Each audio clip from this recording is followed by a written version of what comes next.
जय श्री कृष्णा। आप सभी को शरद पूर्णिमा 2025 की ढेरों शुभकामनाएं।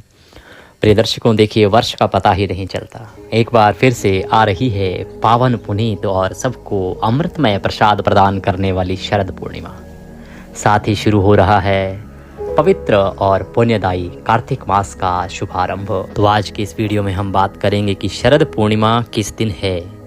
शरद पूर्णिमा को जानना इस वर्ष इसलिए महत्वपूर्ण है कि शरद पूर्णिमा का निर्धारण इस बार बड़ा मुश्किल हो गया है। अगर सूर्य के मुख से देखें, क्योंकि सूर्य के मुख से ही शरद पूर्णिमा या पूर्णिमा तिथि का निर्धारण होता है, तो अलग दिन पर आपको करनी होगी। और यदि आप, क्योंकि चंद्रमा का बड़ा महत्व है शरद पूर्णिमा पर, इसीलिए चंद्रमा के अनुसार देखें तो यह अलग तिथि बन रही है। तो बताएंगे आपको कि किस दिन आपने व्रत करना है। खीर जो चंद्रमा की रोशनी में रखी जाती है, चंद्रमा की रोशनी में खीर को कब रखना है, क्या शुभ मुहूर्त रहेगा, क्या डेट रहेगी, इस दिन आपको करना क्या चाहिए, कैसे आप इस शरद पूर्णिमा का संपूर्ण लाभ ले सकते हैं, कैसे पुण्य प्राप्त कर सकते हैं, व्रत आदि किस दिन किए जाएंगे, क्या विधि रहेगी और क्या नियम रहेंगे, जानकारी आरंभ करते हैं। आपसे निवेदन है कि वीडियो यदि थोड़ा सा भी उपयोगी लगे तो कृपया एक बार लाइक अवश्य कर दीजिएगा। अपने व्रत की सफलता के लिए और भगवान नारायण का आशीर्वाद प्राप्त करने के लिए कमेंट बॉक्स में अवश्य लिखिएगा श्रीमन नारायण या ओम नमो भगवते वासुदेवाय। चातुर्मास चल रहा है, ये मंत्र जितने लिखे जाएंगे उतना कल्याण होगा। आप देख रहे हैं देवभूमि ज्योतिष संस्थान का प्रतिष्ठित यूट्यूब चैनल देवभूमि धार्मिक। हम यहाँ पर सभी व्रत और त्योहारों की सही शास्त्रीय जानकारी प्रदान करते हैं। ज्योतिष शास्त्र और पंचांग के आधार पर बताते हैं कौन सी तिथि कब है, व्रत आदि कब करना है, क्या विधि है, क्या नियम है और क्या गलती नहीं करनी है। यदि आप सभी व्रत और त्योहारों की सही शास्त्रीय जानकारी पाते रहना चाहते हैं तो कृपया चैनल को अभी सब्सक्राइब कीजिए और बेल आइकन को प्रेस कीजिए। जब आप सब्सक्राइब का बटन दबाएंगे तो वहाँ एक घंटी का निशान बना हुआ आएगा, उसको अवश्य दबाइएगा, तभी आपको हमारे सारे वीडियो प्राप्त होंगे, अन्यथा आपसे जानकारी छूट जाएगी। आइए बात करते हैं शरद पूर्णिमा की। प्रिय दर्शकों, शरद पूर्णिमा आश्विन मास की पूर्णिमा होती है। आश्विन मास की ये जो पूर्णिमा है, इसका महत्व इसलिए अधिक है क्योंकि इसके साथ कार्तिक मास का शुभारंभ तो होता ही है। इसे माँ लक्ष्मी का जन्म दिवस भी माना जाता है, इसीलिए इस दिन पूजा करने से माँ लक्ष्मी की विशेष कृपा प्राप्त होती है। मान्यता ये भी है कि इसी दिन कुमार कार्तिकेय का जन्म भी हुआ था, इसलिए भी ये तिथि बड़ी है। और कहा यह जाता है, शास्त्रों में इसका वर्णन भी आता है कि आश्विन मास की जो पूर्णिमा है, जिसे शरद पूर्णिमा कहते हैं, उस रात्रि को चंद्रमा अपनी 16 कलाओं से परिपूर्ण होता है और वह अमृत वर्षा करता है। अर्थात चंद्रमा का जो प्रकाश पृथ्वी पर आता है, उस प्रकाश से अमृत की बारिश होती है। इसीलिए विधान कहा गया है कि इस दिन खीर बनाकर रात्रि को छत पर या किसी ऐसे स्थान पर रखनी चाहिए जहां पर चंद्रमा का सीधा प्रकाश आता हो, सीधी रोशनी आती हो। तो चंद्रमा की किरणें जब उस खीर में पड़ेंगी तो उससे वह खीर अमृतमय हो जाएगी और उस अमृतमय खीर का प्रसाद अगले दिन प्रातः काल आपको ग्रहण करना चाहिए। हमारे यहाँ मंदिर में जब हमारे पिताजी थे तो हम तो बचपन से देखते आए हैं कि रात्रि भर हम जागते थे, क्योंकि छत पे अगर खीर को रखेंगे तो कोई बिल्ली, कोई बंदर, कुछ भी आ सकता है। तो हमारी ये ड्यूटी होती थी, हम जब छोटे होते थे, कि बस रात को जागना है और खीर में कोई मुंह ना मार जाए, खीर को देखना है। उसको ढक देते थे ऊपर से, जिससे कि कोई कीड़ा आदि उसमें ना गिरे, और ध्यान रखते थे कि कोई जानवर ना आए।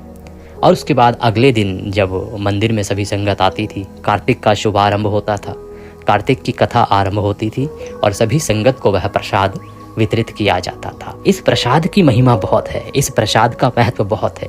अब तो पुरानी बातें हो गई हैं, हमने बचपन से देखा है तो हमें आज भी ज्ञात है, चीज़ें आंखों के सामने आ जाती हैं। और विशेष रूप से हमने अपने पिता को अभी कुछ समय पहले ही खोया है, तो उनकी यादें बहुत शीघ्रता से हमारे मस्तिष्क में घूमती हैं। तो ये जो पूर्णिमा तिथि है बड़ी महत्वपूर्ण है, इसका लाभ जितना हो सके लीजिए। और कार्तिक मास आरंभ हो रहा है, इसका लाभ लीजिएगा। अभी बता दूं कि प्रतिदिन कार्तिक का जो सही महात्म्य है वह हम आपको सुनाने जा रहे हैं। कार्तिक महात्म्य तो बहुत सारे लोग पता नहीं कहाँ कहाँ से पुस्तकें पढ़ के और सुनाना शुरू करते हैं। बहुत सारे लोग तो 4-5 कथाएं सुना देते हैं महात्म्य के नाम पे, कार्तिक महात्म्य लिख के 4-5 कथाएं जोड़ के सुना देते हैं।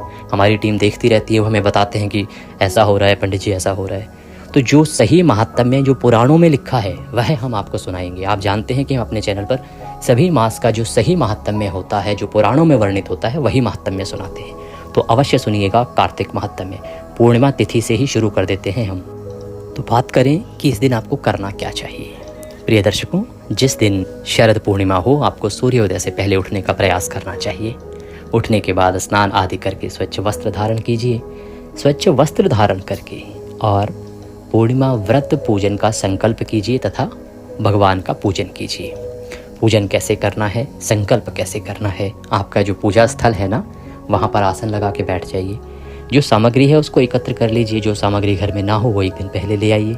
सामग्री में क्या चाहिए? सामग्री के रूप में आपके पास होना चाहिए भगवान सत्यनारायण का स्वरूप, कोई तस्वीर हो, कोई प्रतिमा हो। उनको स्थापित करने के लिए चौकी पर बिछाने के लिए आपके पास उत्तम वस्त्र, लाल या पीले रंग का वस्त्र हो, वह लीजिएगा। चौकी जब मैं बोलता हूँ तो ऐसा नहीं कि चौकी के बिना पूजा नहीं की जा सकती। पूजा आप कर सकते हैं। आप किसी भी उपयुक्त स्थान जो शुद्ध हो और पवित्र हो, उस स्थान पर भगवान को रख के पूजन कर सकते हैं। यहाँ तक कि पृथ्वी पर रख कर भी पूजन किया जा सकता है, क्योंकि जब हम पूजन बताते हैं आपको तो उसमें भगवान को आसन तो हम पुष्प का देते हैं, ये तो हम चौकी पर विराजमान कर रहे हैं, पर पूजा में मंत्रों के द्वारा आसन जो हम देते हैं भगवान को वो पुष्प का देते हैं। वास्तव में तो भगवान पुष्प पर बैठते हैं, चाहे आप पृथ्वी पर रखें चाहे चौकी पर। तो जैसे जिसके पास सुविधा हो उसके अनुसार आप पूजन कर सकते हैं। स्थापित करने के लिए हमने आपको बताया सामग्री पूजा के लिए रौली, मौली, पान, सुपारी, लौंग, इलायची, धूप, दीप, नैवेद्य। नैवेद्य से अभिप्राय है फल ले लीजिएगा भगवान को अर्पित करने के लिए पूजा में, जो भी ऋतुफल हो। ऋतुफल ना मिले तो कोई बात नहीं, मिश्री ले लीजिएगा। नैवेद्य के बाद पंचामृत बनेगा भगवान को पूजा कराने के लिए भी, स्नान के लिए भी, और इस दिन प्रसाद में भी पंचामृत की बड़ी महिमा है। तो कच्चा दूध, दही, घी, शहद और शक्कर, ये 5 चीज़ें पंचामृत के लिए। भगवान को अर्पित करने के लिए इत्र लीजिएगा, जनेऊ अवश्य ले लीजिएगा। ये वो सामग्री है जो आपको लेनी है। भगवान को इस दिन पंजीरी का भोग लगाया जाता है, तो पंजीरी भून के और आटा भून के पंजीरी बनाई जाती है। वहाँ पंजीरी का प्रसाद भी आप तैयार कर लीजिएगा। आप यदि अतिशीघ्र पूजन कर रहे हैं तो प्रसाद बाद में भी बना सकते हैं और भोग थोड़े समय बाद भी लगा सकते हैं, उसमें कोई व्यवधान उत्पन्न नहीं होता है। परंतु ध्यान रखिएगा कि भगवान सत्यनारायण का पूजन करने के बाद भोग अवश्य लगाएं, और भोग लगाने के बाद नियमों के पालन करते हुए ही बाकी चीज़ों को करें, जिससे कि भगवान रुष्ट ना हो। तो सारी सामग्री एकत्र कर लीजिए। एक लोटा लीजिए तांबे का, उसमें पहले थोड़ा गंगा जल भरिए, फिर शुद्ध जल भरिए। फूल भगवान की पूजा करने के लिए ले लीजिएगा, माला मिल जाए तो माला ले लीजिएगा। ये सारी सामग्री एकत्र करके लोटे में जल भर के आसन लगा के बैठ जाइए उस स्थान पर जहाँ बैठ के आपने पूजन करना है। सबसे पहले इस सामग्री का शुद्धिकरण होगा, इस स्थान का पवित्रीकरण होगा, भगवान की स्थापना संकल्प करते हुए पूजन, ये सब करेंगे।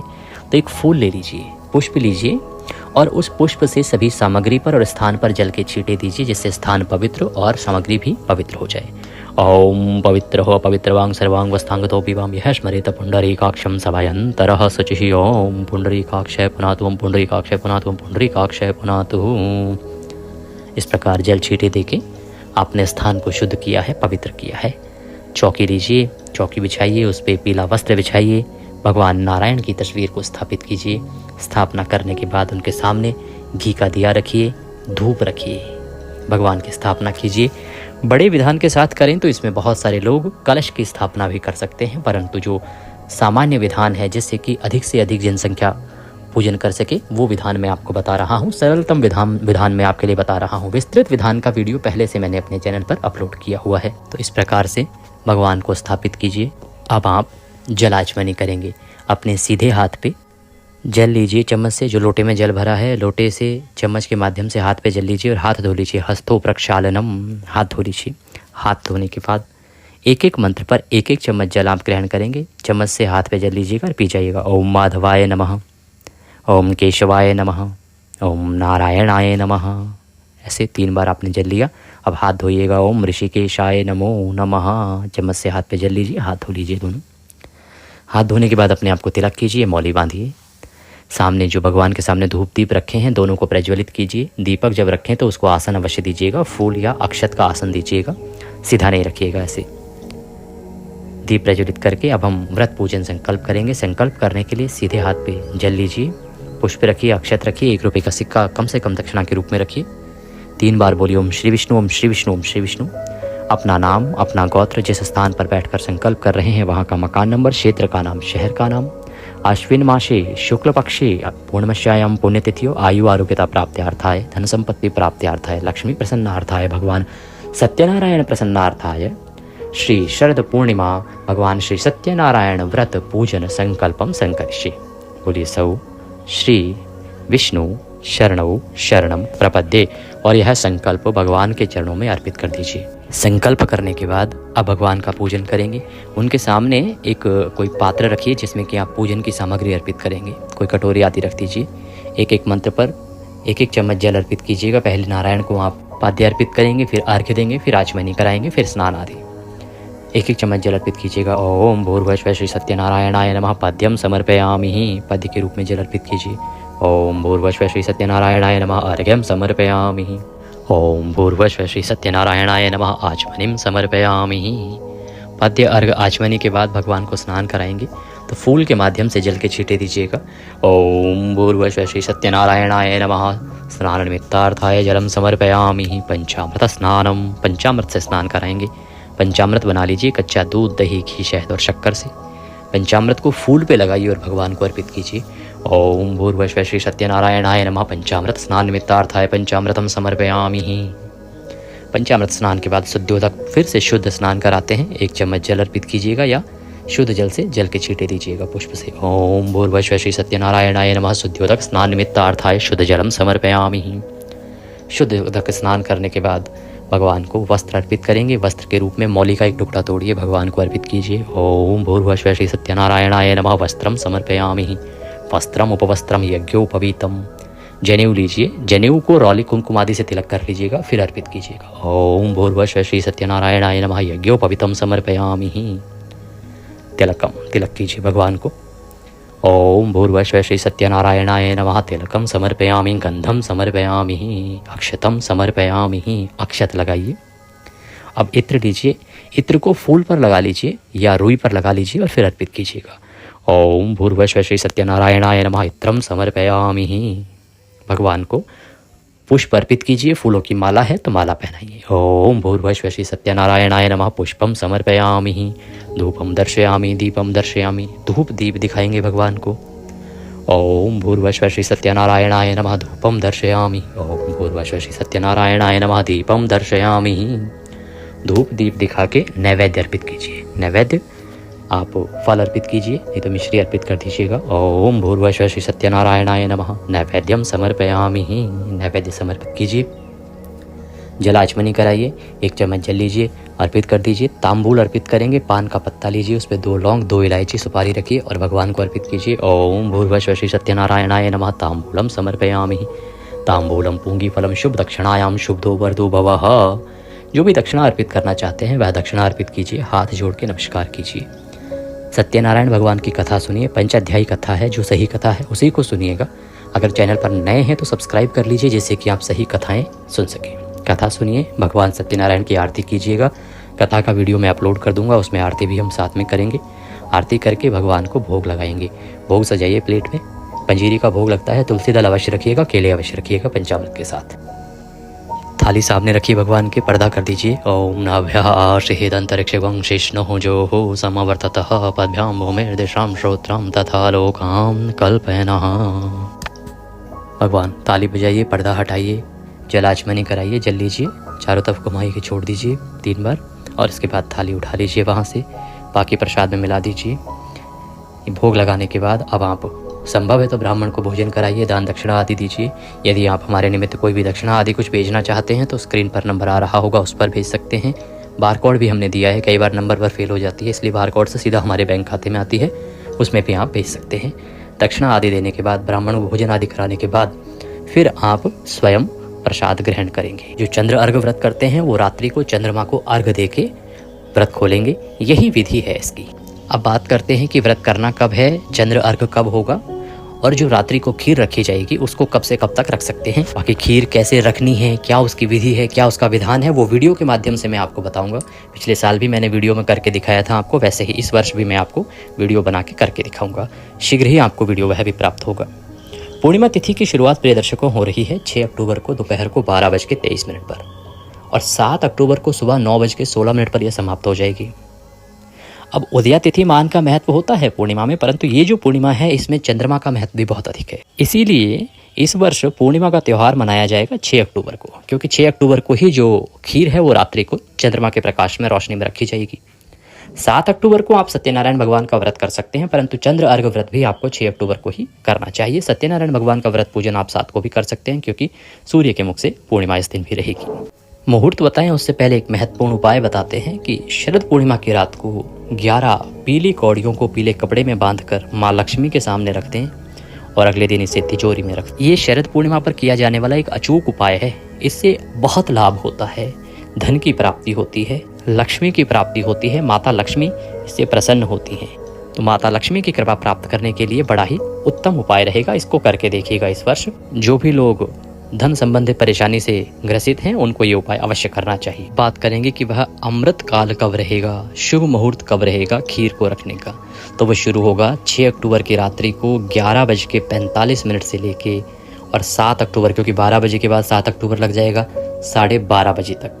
कुल मिला के 49 मिनट मिलेंगे पूरे। इस समय में आप माता लक्ष्मी की पूजा करें, बड़ा कल्याणकारी है। इसका भी वीडियो मैं बनाऊंगा कि कैसे आप इस दिन माता लक्ष्मी को प्रसन्न कर सकते हैं। खीर को आप चंद्रमा के प्रकाश में रखिए, बड़ा कल्याणकारी रहेगा। ये समय है जब आपको यह पूजन आदि करना चाहिए माँ लक्ष्मी के निमित्त।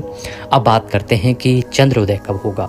तो 6 अक्टूबर को जो व्रत कर रहे हैं, चंद्रमा उदय होगा शाम को 5:27 पर। ये थी जानकारी पूर्णिमा के बारे में। कुछ और पूछना चाहते हैं, कहना चाहते हैं तो कमेंट बॉक्स के माध्यम से पूछ सकते हैं। व्हाट्सएप के माध्यम से भी हमसे जुड़ सकते हैं और पूछ सकते हैं। स्क्रीन पर नंबर आ रहा है, दक्षिणा आदि कुछ भेजना चाहते हैं उस पर भेज सकते हैं। नारायण सब पर कृपा करें। जय श्री कृष्ण।